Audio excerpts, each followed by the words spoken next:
Good morning boys and girls. आज हमने science के अंदर बोर्ड के क्वेश्चंस हम देखेंगे।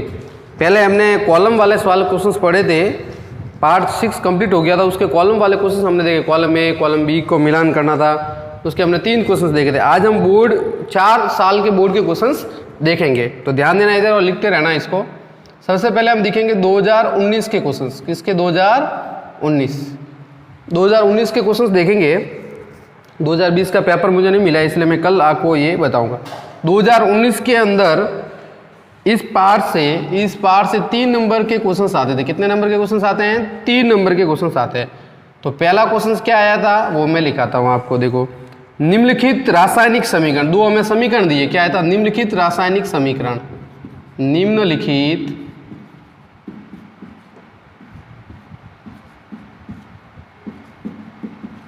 रासायनिक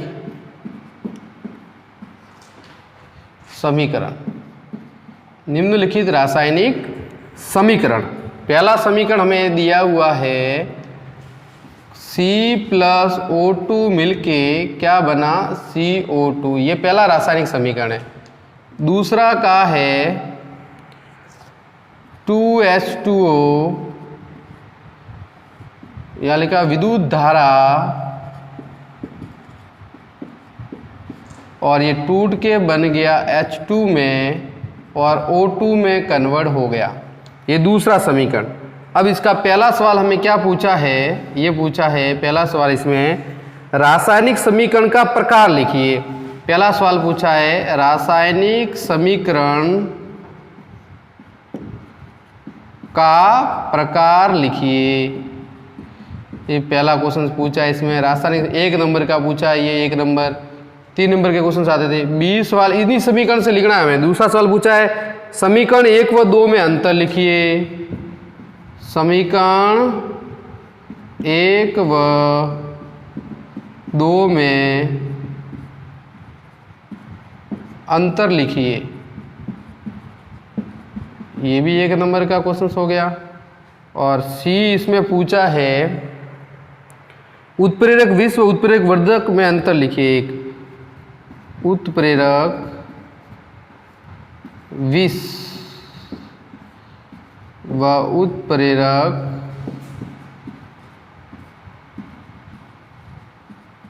वर्धक। उत्प्रेरक विष व उत्प्रेरक वर्धक में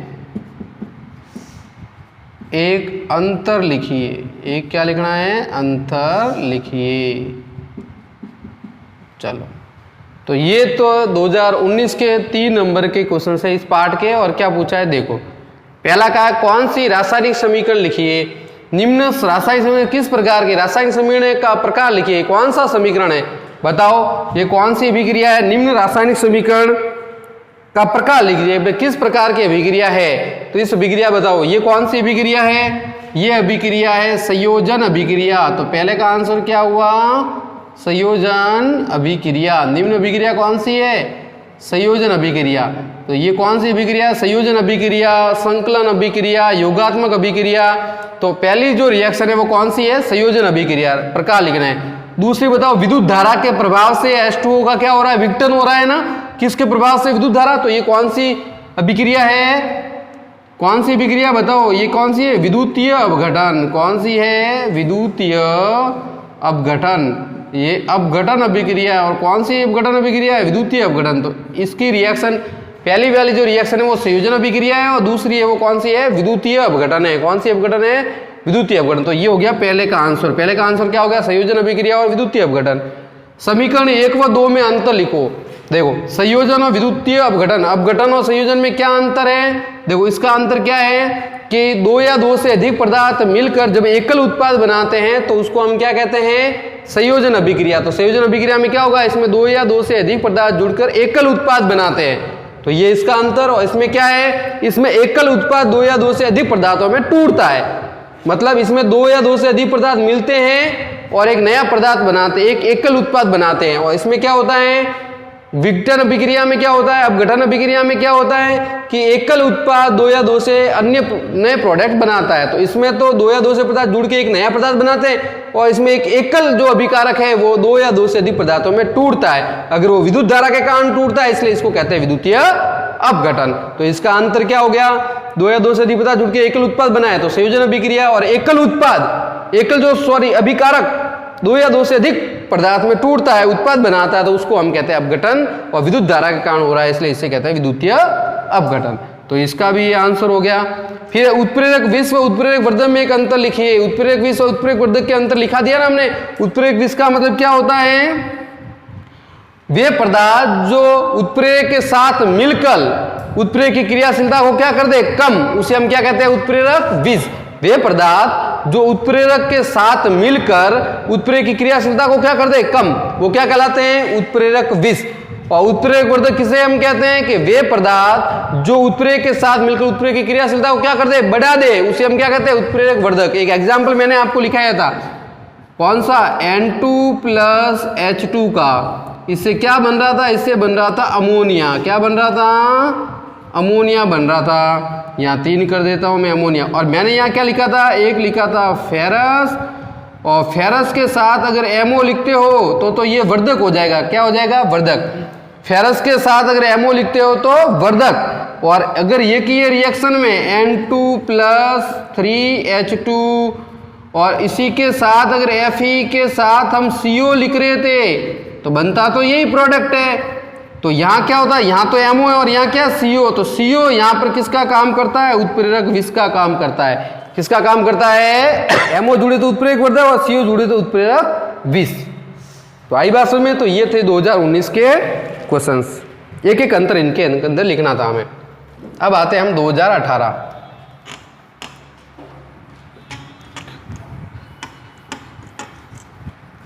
अब 2018 में कौन से क्वेश्चन पूछे हैं वो देखते हैं।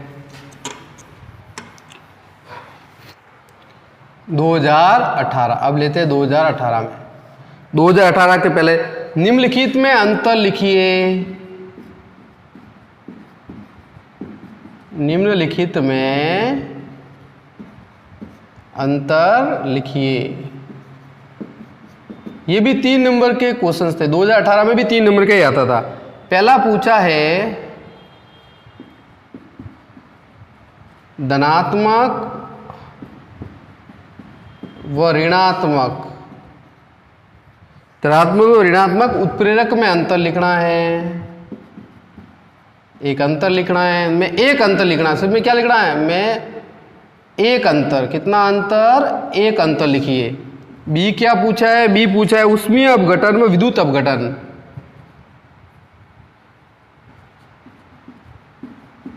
ऊष्मीय अपघटन व विद्युत अपघटन में अंतर लिखिए। विद्युत अपघटन में क्या लिखिए, अंतर। तीसरा पूछा है संकलन व विस्थापन। कौन सी अभिक्रिया, संकलन एवं विस्थापन अभिक्रिया में अंतर लिखिए। देखो, तो ये 3 सवाल हमें पूछे हैं 2018 में, और एक एक नंबर। धनात्मक व ऋणात्मक उत्प्रेरक किसे कहते हैं, मैंने आपको बताया हुआ। धनात्मक उत्प्रेरक का मतलब वे उत्प्रेरक जो अभिक्रिया की दर को क्या कर दे, बढ़ा दे, उसे हम क्या कहते हैं, धनात्मक उत्प्रेरक। जैसे मैंने एग्जाम्पल क्या लिखाया था धनात्मक उत्प्रेरक का, धनात्मक उत्प्रेरक को आपको लिखाया था मैंने क्या, कि KClO3 के जब अंदर हम इसका जब विघटन होता है तो हम क्या मिलाते हैं, MnO2, मैग्नीज ऑक्साइड। ये मिला तो इसका विघटन किसमें होता है, KCl में प्लस O2 में विघटन हो जाता है। इसके 2 मॉलिक्यूल लेते हैं हम, तो 2 यहाँ पर और 3 यहाँ पर। तो किसमें, MnO2 यहाँ पर किसका काम करता है, धनात्मक उत्प्रेरक का काम करता है। धनात्मक उत्प्रेरक का मतलब कि वे उत्प्रेरक जो अभिक्रिया की क्रियाशीलता को क्या कर दे, बढ़ा दे, उसे हम कहते हैं। तो ये उत्प्रेरक मिलते हैं इसके अंदर। MnO2 इस KClO3 का जब विघटन होता है तो इसके अंदर ऐड होता है, और इसकी अभिक्रिया को जितनी धीरे हो रही थी उतनी फास्टली हो जाती है, रिएक्शन फटाफट संपन्न हो जाती है। तो इसलिए ये कहते हैं कि ये धनात्मक उत्प्रेरक का काम करता है। तो धनात्मक उत्प्रेरक का मतलब क्या होता है, वे पदार्थ वे उत्प्रेरक जो अभिक्रिया की दर को क्या कर दे, बढ़ा दे, उसे हम क्या कहते हैं, धनात्मक उत्प्रेरक। और ऋणात्मक उत्प्रेरक किसे कहते हैं, ये बनता है H2 और O2। H2O2 से जब रिएक्शन करते हैं ग्लिसरॉल की उपस्थिति में, तो क्या बनता है, एक तो H2O बनता है, क्या बनता है, H2O प्लस O2 बनता है, ये बनता है H2O प्लस O2 बनता है, 2 और 2 4। तो अब क्या देखो ग्लिसरॉल की उपस्थिति में क्या H2O2 से H2 और O2 बनना जो होता है वो धीरे होता है, क्या होता है, धीरे। लेकिन जैसे ही ग्लिसरॉल मिला देते तो ये अभिक्रिया और धीमी हो जाती है। इसका मतलब ये किसका काम करता है, ग्लिसरॉल यहाँ पर ऋणात्मक उत्प्रेरक का काम करता है। एक और एग्जांपल इसका हमने देखा था कि CHCl3 क्लोरोफॉर्म की जब हम वो खुला रखते हैं, कहाँ, वायु में खुला रखते हैं, तो क्या होता है, ये क्या बनाता है, COCl2 प्लस HCl बनाता है, हाइड्रोक्लोरिक अम्ल प्लस क्या बनाता है, ये फॉस्जिन गैस, क्या बनाता है, फॉस्जिन गैस बनाता है, जो हमने कहा था कि विषैली गैस होती है। तो क्लोरोफॉर्म का जब विघटन होता है तो क्या बनता है, फॉस्जिन गैस बनती है। लेकिन इसके अंदर जब हम C2H5OH उत्प्रेरक डालते हैं तो ये फॉस्जिन गैस बढ़ने की दर क्या हो जाती है, धीमी हो जाती है। फॉस्जिन गैस बढ़ने की दर क्या हो जाती है, धीमी हो जाती है। तो ये हमने पढ़ा था। इसमें यहाँ 2 कार्बन कितना है, 1, ऑक्सीजन 2, और यह कितनी, यहाँ 2 करेंगे 2, तो कहते हो 2 दूनी 4 और यहाँ 2, ये 6, तो ये हो गया। तो 2Cl 3 दूनी 6, यहाँ क्लोरीन 2 4 और 2 6, ऑक्सीजन 2, हाइड्रोजन यहाँ कितने हैं 2, तो इधर भी हाइड्रोजन 2। तो इसका मतलब क्या हुआ कि जब हम क्लोरोफॉर्म को वायु में खुला छोड़ते हैं तो कौन सी गैस बनती है, फॉस्जिन गैस बनती है। हमने आगे पढ़ा था फॉस्जिन गैस बनती है। लेकिन ये फॉस्जिन गैस की दर जैसे ही हमने C2H5OH यहाँ उत्प्रेरक के रूप में लिया तो ये फॉस्जिन बनने की दर क्या हो जाएगी, धीमे हो जाएगी। इसका मतलब C2H5 यहाँ किसका काम करता है, ऋणात्मक उत्प्रेरक का काम करता है। तो ध्यान रखना, धनात्मक उत्प्रेरक का मतलब होता है हमें एक ही अंतर लिखना है, एक अंतर लिख दो और एग्जाम्पल लिख दो तो काम हो गया। धनात्मक उत्प्रेरक का मतलब वे उत्प्रेरक जो अभिक्रिया की दर को बढ़ा दे और ऋणात्मक उत्प्रेरक जो अभिक्रिया की दर को कम कर दे, उन्हें हम कहते हैं। फिर आते हैं उष्मीय अपघटन। उष्मीय अपघटन और विद्युत अपघटन। विद्युत अपघटन अभी हमने पढ़ा। उष्मीय अपघटन का मतलब क्या है, उष्मा के कारण जब अपघटन होता है, किसके कारण, उष्मा के कारण, ताप के कारण जो अपघटन होता है उसे हम उष्मीय अपघटन कहते हैं। एग्जाम्पल हमने देखा है इसका, कौन सा एग्जाम्पल देखा, जैसे देखो एग्जाम्पल हमने लिया था CO या KClO3 वाला ही ले लो, ये भी तो इसी का अपघटन है, इसी का एग्जाम्पल है KClO3। या ये देखो CaCO3 का एग्जाम्पल, हाँ CaCO3 से कैल्शियम कार्बोनेट से कैल्शियम ऑक्साइड प्लस CO2 का बनना, किसकी उपस्थिति में, 473 केल्विन टेम्परेचर और 1 atm दाब। 1 atm क्या लेते हैं, एटमॉस्फेयर, ये प्रेशर लेते हैं, 1 atm दाब और 473 केल्विन पर ये किसमें बनता है, calcium oxide plus carbon dioxide में ये कन्वर्ट हो जाता है। किसमें बनाता है, एक तो कैल्शियम ऑक्साइड और प्लस में कैल्शियम ऑक्साइड प्लस, तो ये कौन सा अपघटन है, उष्मीय अपघटन है। ठीक है ना, हीट करते हैं, जब इसको हीट करते हैं तो ये बनता है। तो CaCO3 पर 473 केल्विन पर जब इसको हीट करते हैं तो ये क्या बनाता है, कैल्शियम ऑक्साइड प्लस CO2 बनाता है। तो ये क्या है, उष्मीय अपघटन। और विद्युत अपघटन अभी हमने पढ़ा, क्या विद्युत अपघटन पढ़ा, ये H2O का किस में कन्वर्ट होना, विद्युत धारा, ये भी हमने पढ़ा। विद्युत धारा की उपस्थिति में ये किस में कन्वर्ट हो जाता है, H2 और O2 में। तो ये क्या हो गया, विद्युत धारा के कारण जिसका अपघटन होता है तो विद्युतीय अपघटन। और कैल्शियम कार्बोनेट 473 केल्विन पर किसमें, कैल्शियम ऑक्साइड प्लस CO2 के अंदर कन्वर्ट हो जाता है इसको हीट करने पर। तो ये उष्मीय अपघटन, उष्मा के कारण जिसका अपघटन होता है वो उष्मीय अपघटन, और विद्युत धारा के कारण जिसका अपघटन होता है वो कहलाता है विद्युतीय अपघटन। तो एकल उत्पाद जब 2 या 2 से अधिक पदार्थ बनाते हैं और वो अगर उष्मा के कारण अगर अपघटित हो रहा है, टूट रहा है, तो उष्मीय अपघटन, और अगर वो विद्युत धारा के कारण उसका अपघटन हो रहा है तो वो विद्युतीय अपघटन। तो उष्मीय अपघटन विद्युतीय अपघटन में क्या अंतर है कि दोनों में ये उष्मा के कारण अपघटन होता है और ये विद्युत धारा के कारण अपघटन होता है, इसलिए इसे हम कहते हैं उष्मीय अपघटन, इसको हम कहते हैं विद्युतीय अपघटन।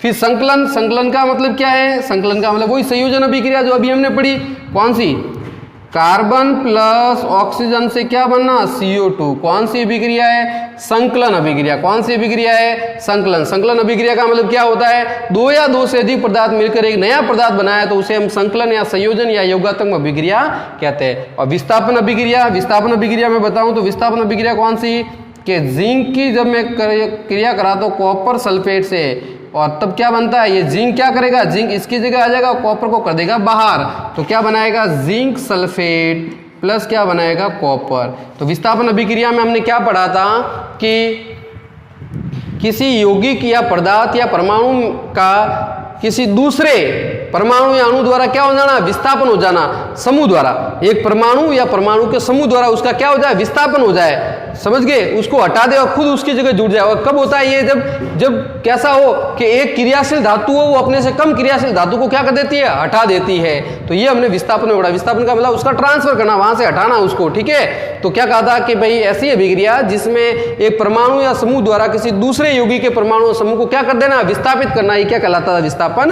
अभिक्रिया कहलाता था। तो संकलन का मतलब क्या है, दो या दो से अधिक पदार्थ मिलकर एक एकल उत्पाद बनाए तो संकलन अभिक्रिया। और विस्थापन अभिक्रिया का मतलब होता है परमाणु या समूह द्वारा किसी दूसरे परमाणु समूह का क्या करना, विस्थापन करना, ये क्या कहलाता है, विस्थापन अभिक्रिया कहलाता है। और इसके लिए हम क्या देखते हैं, क्रियाशीलता देखते हैं कि सबसे ज्यादा जो क्रियाशील होता है वो अपने से कम क्रियाशील को बाहर कर देता है।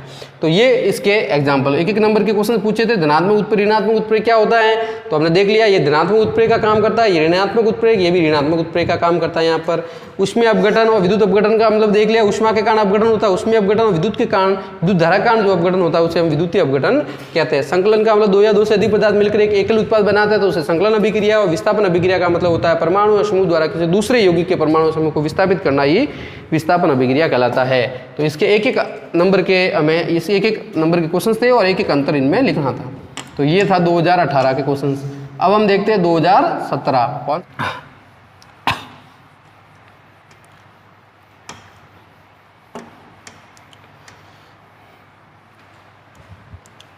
अब हम देखते हैं 2017। देखो 2017 के क्या क्वेश्चंस है वो भी लिख देता हूं मैं यहां पर।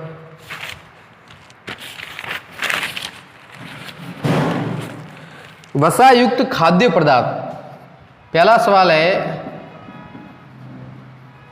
वसा युक्त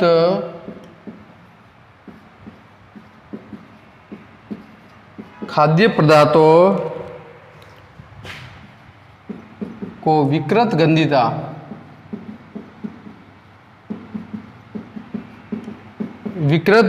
से बचाने के लिए क्या करना चाहिए, बचाने के लिए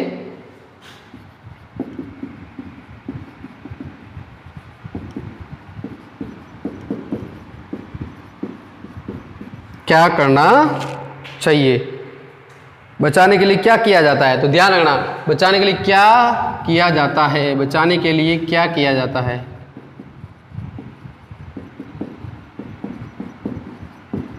देखो आपने देखा होगा जिसके अंदर तेलीय चीजें जो होती है, क्या होती है, तेलीय चीजें। एक सवाल तो ये आया था और दूसरा क्वेश्चन और लिखा देता हूं, वसा युक्त से क्या किया जाता है वो। और एक क्वेश्चन ये CuO प्लस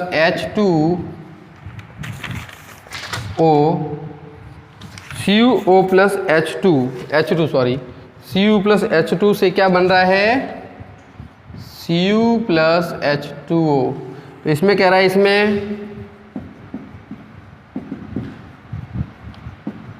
इसमें किसका उपचयन व किसका अपचयन हो रहा है। ये डेड नंबर के हमें क्वेश्चंस पूछे थे, कितने नंबर के, डेड नंबर के। ये भी कितने नंबर का था, 3 नंबर के क्वेश्चंस हमें 2017 में पूछे। तो देखो सबसे पहले वसायुक्त खाद्य पदार्थों को, ये पहले हमारे 2017 में जब एनसीईआरटी की बुकें थी तो उसमें ये क्वेश्चंस पूछे थे हमने। तो वसायुक्त खाद्य पदार्थों को विकृत गंधिसा से बचने के लिए आप क्या किया जाता है, तो ध्यान रखना कि वसायुक्त जो तेलीय चीजें होती हैं उनको खाद्य पदार्थ से एक तो उनका संसारण किया जाता है, क्या डाल के, नमक वगैरह डाल के उसका क्या किया जाता है, संचारण किया जाता है। संचारण से मतलब बचाने के लिए उसको, तो उसके अंदर क्या है, प्रिजर्वेटिव, उसको संरक्षित किया जाता है नमक वगैरह उनको डाल के। आपने देखा होगा अचार वगैरह जो होते हैं उसके अंदर क्या डाला जाता है, नमक डाला जाता है। एक एक तो ये, दूसरा क्या है कि वसायुक्त जो खाद्य पदार्थ, जैसे आपने देखा चिप्स कुरकुरे वगैरह आपने खाए हुए होंगे तो वो भी तो तेलीय चीजें होती है, तो उसके अंदर आपने देखा होगा कि उसके बॉक्स के अंदर जो उसको पॉलीथीन का जो भी कवर होता है उसके अंदर हवा भरी हुई होती है। क्या भरी हुई होती है? हवा भरी होती है। तो उस हवा के अंदर क्या भरा जाता है? नाइट्रोजन गैस भरी जाती है। उस विकृत गंधिता को बचाने से लिए क्या किया जाता है? नाइट्रोजन गैस भरी जाती है। कौन सी गैस भरी जाती है? याद रखना, मतलब उसको ऑक्सीजन के संपर्क में नहीं आना दिया जाता। अगर ऑक्सीजन के संपर्क में वो डायरेक्टली आ जाती है तो खराब हो जाती है, धीरे धीरे वो क्या उसका स्वाद बिगड़ने लगता है। तो उसके अंदर कौन सी गैस भरी जाती है? Nitrogen gas. तो ध्यान रखना, विकृत खाद्य वसायुक्त खाद्य पदार्थों को बचाने के लिए उसमें क्या किया जाता है? एक तो कि उसको प्रिजर्वेटिव संरक्षित किया जाता है, जैसे नमक वगैरह उनको डालकर, ताकि लंबे समय तक वो खराब नहीं। दूसरा, अगर वो चिप्स कुरकुरे वगैरह है तो उसके अंदर क्या डाली जाती है? Nitrogen gas. तो हम जो चिप्स कुरकुरे वगैरह लाते हैं तो उसके जो कवर होता है वो फुला हुआ होता है, किसके कारण? नाइट्रोजन गैस, ताकि वो खराब नहीं हो। उनकी जो एक एक्सपायरी डेट होती है 3 मंथ या 6 मंथ की होती है, उसके बाद वो खराब हो जाते हैं। तो नाइट्रोजन गैस, कौन सी गैस भरी जाती है उसके अंदर? नाइट्रोजन गैस भरी जाती है। तो विकृत गंधिता से बचाने के लिए उसमें कौन सी गैस भरी जाती है? Nitrogen gas. ये ध्यान रखना। अब ये कह रहा है, दूसरे सवाल में कह रहा है यहां पर किसका उपचयन? उपचयन का मतलब होता है ऑक्सीकरण। क्या होता है? ऑक्सीकरण। तो उपचयन का मतलब यहाँ ऑक्सीकरण है। तो ऑक्सीकरण का मतलब क्या होता है? जिसके साथ ऑक्सीजन जुड़ती है। और अपचयन का मतलब जिसमें से ऑक्सीजन बाहर निकलती है। बताओ, इसमें से ऑक्सीजन बाहर निकल रही है और किस में कन्वर्ट हो रही है? कॉपर में हो रहा है ना ये, इसमें से ऑक्सीजन बाहर निकल रही है। इसका मतलब यहाँ क्या हो रहा है? यहाँ हो रहा है अपचयन। क्या हो रहा है? अपचयन। अब बताओ, ये ऑक्सीजन यहाँ से बाहर निकल के H2 में जुड़ रही है, तभी तो H2O बना। इसका मतलब H2 से H2O का बनना, ये क्या हो रहा है? उपचयन। क्या हो रहा है? तो बताओ यहाँ पर किसका उपचयन हो रहा है? नाम तो लिखना पड़ेगा ना हमें, यहाँ किसका उपचयन हो रहा है। तो हम क्या लिखेंगे? उपचयन किसका हो रहा है? यहाँ पर उपचयन हो रहा है H2 का। H2 किस में कन्वर्ट हो रहा है? H2O में। तो H2 का यहाँ उपचयन हो रहा है। और किसका अपचयन हो रहा है? तो अपचयन किसका हो रहा है? कैल्शियम ऑक्साइड का। किसका हो रहा है? Calcium oxide. तो अपचयन हो रहा है कैल्शियम ऑक्साइड का, ये कन्वर्ट किस में हो रहा है? कॉपर में। तो अपचयन किसका हो रहा है? कॉपर ऑक्साइड का। किसका हो रहा है? कॉपर ऑक्साइड का। और उपचयन किसका हो रहा है? हाइड्रोजन का। हाइड्रोजन किस में कन्वर्ट हो रहा है? H2O में। तो ध्यान है, जिससे ऑक्सीजन निकल रही है वहां अपचयन, और जहां ऑक्सीजन जाके जुड़ रही है वहां पर उपचयन। तो H2 का यहाँ उपचयन हो रहा है और कॉपर ऑक्साइड का क्या हो रहा है? अपचयन हो रहा है। ये 1.5 नंबर का क्वेश्चन है, ध्यान रखना। तो उपचयन का मतलब जिसका ऑक्सीकरण हुआ, जिसमें से ऑक्सीजन बाहर निकली, किसमें से निकली? इसमें से। तो कॉपर ऑक्साइड का यहाँ पर क्या हो रहा है? उपचयन हो रहा है। कॉपर ऑक्साइड का तो अपचयन हो रहा है। और जिसके साथ ऑक्सीजन जुड़ रही है तो किसके? H2 के साथ जुड़ रही है ना, तो H2 का यहाँ क्या हो रहा है? उपचयन हो रहा है। तो जिसके साथ ऑक्सीजन जुड़े उसका उपचयन या ऑक्सीकरण, और जिसमें से ऑक्सीजन बाहर निकले उसका अपचयन होता है। तो ये 2017 के क्वेश्चंस थे 3 नंबर के। तो वसायुक्त खाद्य पदार्थों को बचने के लिए हम क्या करते हैं? ध्यान रखना, वसायुक्त खाद्य पदार्थों से बचने के लिए हम उसके अंदर क्या भरते हैं? नाइट्रोजन गैस भरते हैं, ताकि लंबे समय तक वो सुरक्षित रहे। जब तक उसकी एक्सपायरी है तब तक वो सुरक्षित रहे, ध्यान रखना। अब आते हैं हम लास्ट 2016, फिर बाकी 4 साल के पेपर हम कल करेंगे, 2020, 2015, 14 और 13। अब आते हैं 2016। 2016 में देखो कौन कौन से हैं क्वेश्चन आए हुए हैं, वो देखते हैं। पहला का है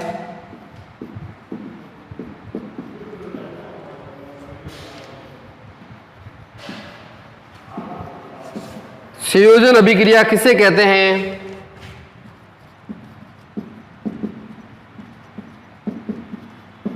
संयोजन अभिक्रिया किसे कहते हैं? और दूसरा पूछा इसमें बिना भुजा हुआ चूना, बिना बुझे चूने की जल से अभिक्रिया लिखिए, जल से अभिक्रिया लिखिए। संयोजन अभिक्रिया किसे कहते हैं? बिना बुझे चूने की जल से अभिक्रिया लिखिए। ये तो कितने नंबर तक आता? 2 नंबर का। फिर दूसरा क्वेश्चन पूछा हुआ है रेडॉक्स अभिक्रिया किसे कहते हैं? क्या कहा है? रेडॉक्स अभिक्रिया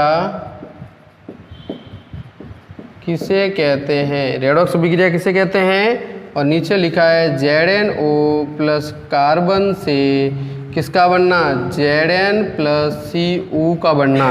इसमें भी वही पूछा है, किसका उपचयन और किसका उपचयन वो किसका अपचयन हो रहा है। तो ये पूछा था अपन को 3 नंबर का। कितने नंबर का पूछा है? 3 नंबर का ये सवाल, 2 नंबर, यानी पहले 2016 में पहले कितना 5 नंबर के इस प्रश्न से क्वेश्चन आते थे। तो बताओ संयोजन अभिक्रिया किसे कहते हैं? अभी हमने पढ़ा संयोजन अभिक्रिया का मतलब 2 या 2 से अधिक उत्पाद मिला के एक नया प्रोडक्ट बनाते हैं, उसे हम क्या कहते हैं? संयोजन अभिक्रिया कहते हैं। समझ गए? तो ये संयोजन अभिक्रिया हुई। संयोजन अभिक्रिया मतलब 2 या 2 से अधिक पदार्थ मिलकर एकल उत्पाद बनाए तो उसको संयोजन अभिक्रिया कहते हैं। अब बिना बुझे चूने की जल से अभिक्रिया लिखी। बिना बुझा चूना मतलब क्या? Calcium oxide. इसकी क्रिया किससे करवानी है? जल से। कैल्शियम ऑक्साइड की क्रिया किससे करवानी है? जल से। तो बताओ क्या बनेगा? Calcium hydro oxide. क्या बनेगा? कैल्शियम हाइड्रो ऑक्साइड, ये प्रोडक्ट बनेगा। तो क्या बनेगा बताओ कि जब हम बिना बुझे हुआ चूना यानी कैल्शियम ऑक्साइड की जल से अभिक्रिया कराते हैं तो क्या बनता है? Calcium hydro oxide. तो ये रिएक्शन इसकी होगी। तो 1 नंबर तो इसका संयोजन अभिक्रिया किसे कहते हैं? क्या थी? 2 या 2 से अधिक पदार्थ मिलकर एकल उत्पाद बनाते हैं तो उससे संयोजन अभिक्रिया। और बिना बुझा हुआ चूना यानी कैल्शियम ऑक्साइड की क्रिया किससे करानी है? जल से। तो क्या बनेगा? Calcium hydro oxide. बुझा हुआ चूना, इसे हम क्या कहते हैं? बुझा हुआ चूना। इसे हम कहते हैं बुझा हुआ चूना। बुझा हुआ चूना। और ये है बिना बुझा हुआ चूना, उसकी जल से अभिक्रिया हुई। अब देखो रेडॉक्स अभिक्रिया किसे कहते हैं? रेडॉक्स अभिक्रिया हमने समझी, ये नीचे वाली रेडॉक्स अभिक्रिया ही है। रेडॉक्स अभिक्रिया का मतलब वह अभिक्रिया जिसमें ऑक्सीकरण भी हो और अपचयन भी हो। वह अभिक्रिया जिसमें क्या हो? ऑक्सीकरण और अपचयन हो, उसे हम क्या कहते हैं? रेडॉक्स अभिक्रिया। यानी ऐसी अभिक्रिया जिसमें अंदर क्या हो? ऑक्सीकरण भी हो और अपचयन भी हो, यानी ऑक्सीकरण और प्लस अपचयन, ये दोनों रिएक्शन जिसमें होती है उसको हम क्या कहते हैं? रेडॉक्स अभिक्रिया कहते हैं। रेडॉक्स अभिक्रिया ऐसी अभिक्रिया जिसमें ऑक्सीकरण भी और अपचयन भी हो, उसको हम क्या कहते हैं? रेडॉक्स अभिक्रिया कहते हैं। तो एक तो ये हो गया। अब इसमें पूछा किसका उपचयन और किसका अपचयन। अभी मैंने आपको बताया उपचयन का मतलब क्या होता है? जिसके साथ जो ऑक्सीजन जुड़ती है उसका उपचयन होता है। अपचयन किसका? जिसमें से ऑक्सीजन बाहर निकले। बताओ जिंक ऑक्साइड में से क्या हो रहा है? ऑक्सीजन बाहर निकल रही है और किसमें कन्वर्ट हो रहा है? जिंक में ना। इसमें से ऑक्सीजन बाहर जा रही है, मतलब इसका मतलब क्या हो गया? इसका हो गया अपचयन। अपचयन हो गया। और जिसके साथ ऑक्सीजन जुड़ रही है, किसके साथ जुड़ रही है? कार्बन के साथ। और कार्बन किसमें कन्वर्ट हो रहा है? CO में। तो यहाँ क्या हो रहा है? उपचयन। तो बताओ किसका उपचयन? कार्बन का। किसका अपचयन? किसका अपचयन? जिंक ऑक्साइड का क्या हो रहा है? यहाँ अपचयन हो रहा है। उपचयन किसका हो रहा है? कार्बन का। ऑक्सीजन किसके साथ जुड़ रही है? कार्बन के साथ। अपचयन किसका हो रहा है? Zinc oxide. किसमें से ऑक्सीजन बाहर निकली है? जिंक ऑक्साइड में से। तो अपचयन तो किसका हो रहा है? जिंक ऑक्साइड का। उपचयन किसका हो रहा है? कार्बन का। तो इस तरीके से ये हमारे 2016 के क्वेश्चंस पूरे हुए। तो आज हमने कितने देखे? 2018, 2017, 2016, 2019, इन 4 सालों के क्वेश्चंस हमने। इन क्वेश्चंस को आप लिखना, इनको समझना, कॉपी के अंदर इसको नोट करेंगे, अच्छी तरीके से इनको समझेंगे और फिर उसके बाद इनको ध्यान से याद भी करना है। इनको समझ गए? और कॉपी के अंदर इनको नोट भी करना है। सारे पेपर को आपको कॉपी में नोट करता है। क्या है कि आने वाला जो बोर्ड का एग्जाम जब होगा तब ध्यान रखना कि डायरेक्टली क्वेश्चन अगर हमें तो हम उसको देख सकते हैं कि भाई ये क्वेश्चन मैंने पढ़ रखा है। कल हम आगे वापस 4 ईयर्स के वापस क्वेश्चन देखेंगे। 2020 के देखेंगे, 2015, 14 और 13, 4 साल के और क्वेश्चन हम देखेंगे। फिर हम नेक्स्ट क्वेश्चन यूनिट जो है वो शुरू करेंगे। तो आज के लिए इतना ही। धन्यवाद।